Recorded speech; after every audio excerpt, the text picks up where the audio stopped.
శివార్త మీ వార్త. అన్నమయ్య జిల్లా తంబలపల్లి నియోజకవర్గం పెద్దమండె మండలం బండ్రేవు సమీపంలోని కొత్తపల్లి వద్ద వెలసిన శ్రీ బండ్రేవమ్మ ఆలయ నిర్మాణం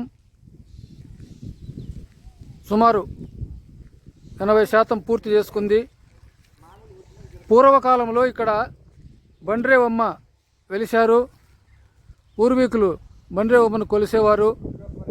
శిథిలమైన ఆలయంలో అమ్మవారు కొలువై ఉండేవారు.